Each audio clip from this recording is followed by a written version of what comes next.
un fenómeno muy curioso. No conozco ninguno en el Uruguay, fuera del Uruguay seguramente mucho menos, que haya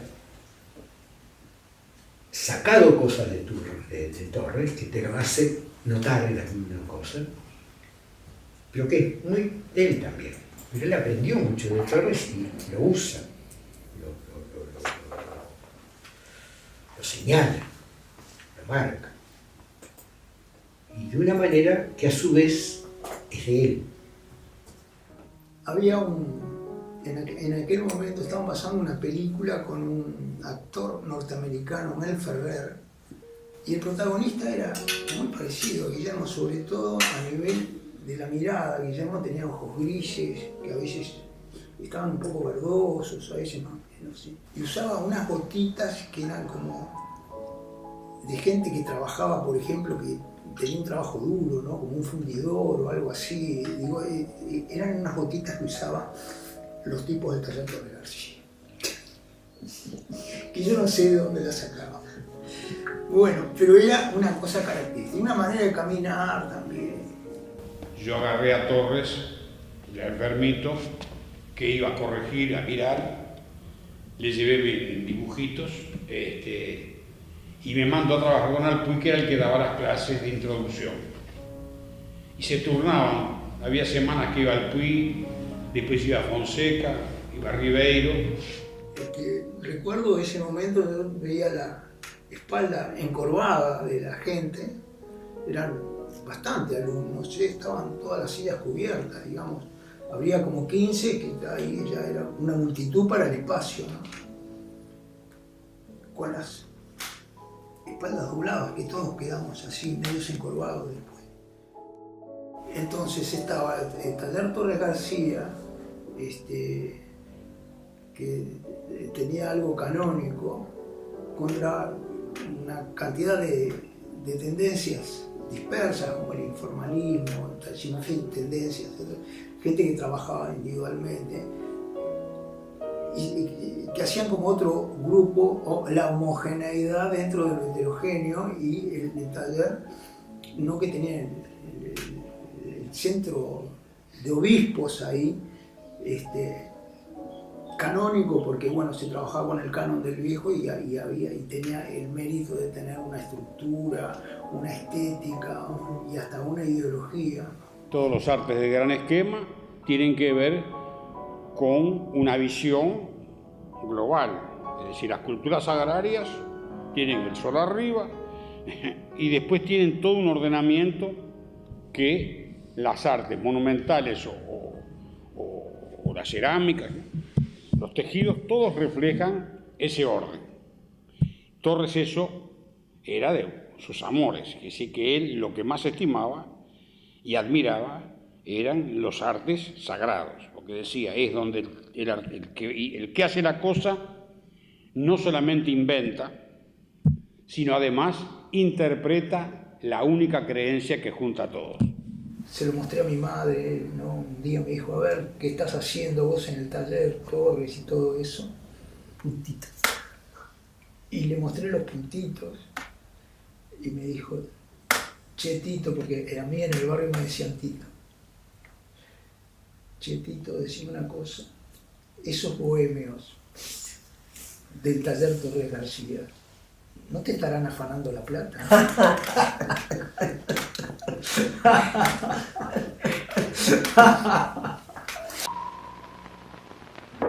Joaquín Torres García, the pioneer of constructivism in the Americas.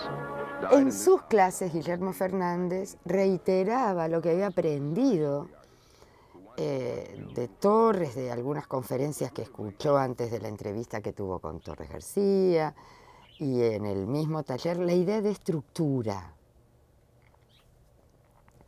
como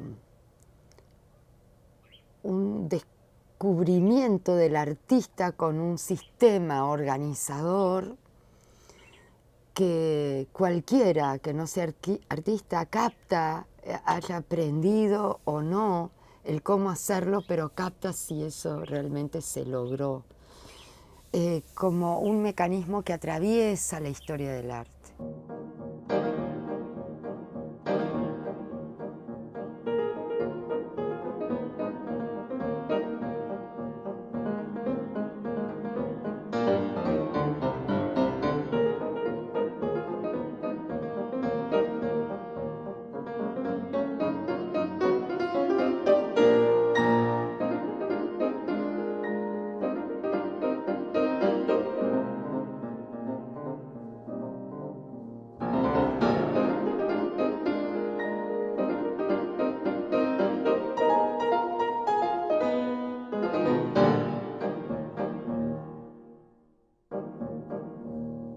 la matriz del arte moderno, ¿no? El Renacimiento, los grandes pintores del Renacimiento y del Barroco. Así como Fernández lo insiste y lo insiste en ese concepto de estructura, los alumnos insisten en ese concepto en el que insistía Fernández.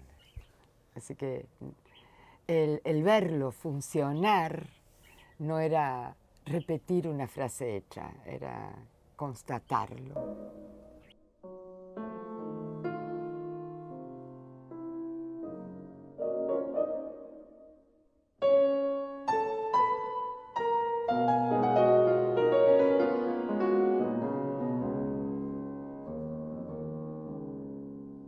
Y mirá, fíjate cómo son las cosas.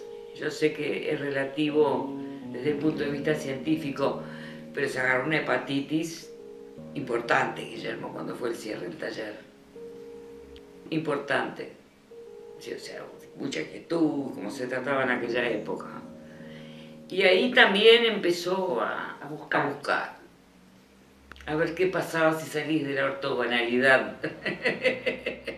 Él fue un hombre sumamente revulsivo en sus planteos, porque él mismo, como artista, también entendía que si bien el legado de Torres era muy importante, como que había que darle una vuelta al legado de Torres, había que superar al legado de Torres. Él tomó del taller, y eso él lo decía, todo lo bueno que tenía el taller y tenía claro que era todo lo malo.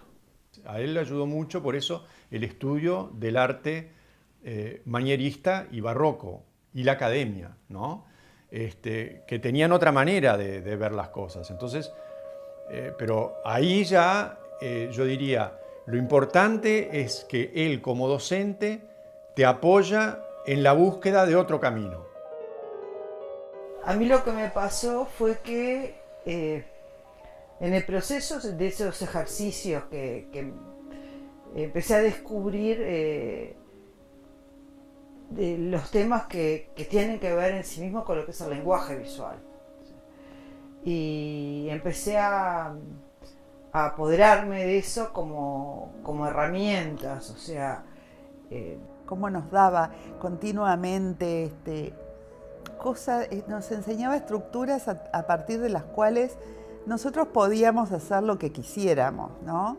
Que la experiencia con Guillermo, el trabajar, de repente con un papelito, con una rayita, con todo eso, ¿no? Te va dando también ese recurso de esta cosa de trabajo múltiple, de hacer grabado, de hacer acuarela,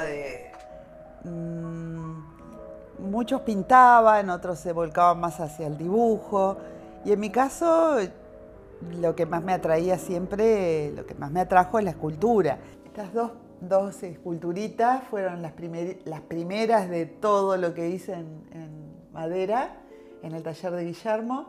Tenía una caja enorme llena de maderas. Esto esto es cartón, sobre cartón, o sea que simplemente lo vas trabajando con una trincheta.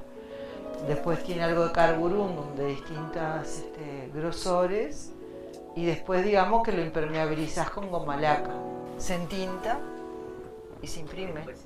También, claro, en este caso hay otros materiales, ¿no? Yo acá pongo papelitos que pego.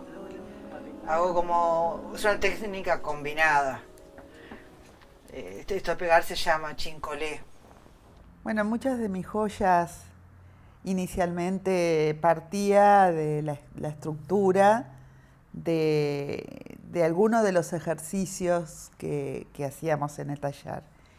Esta, que fue una de las primeras, no sé si fue la segunda que hice, partió bien de un ejercicio de eje central, formas, o sea, un eje con divisiones y las formas que lo bordeaban. Y bueno, todo ese lenguaje se puede aplicar en distintos tipos de obra. Lo que yo siento es como que el tipo formó mucha gente, y que formó mucha gente no solo para desarrollar su tarea, sino a la hora de poder ver, que también es importante, no solo ese conocimiento que te sirve para trabajar, sino para poder apreciar.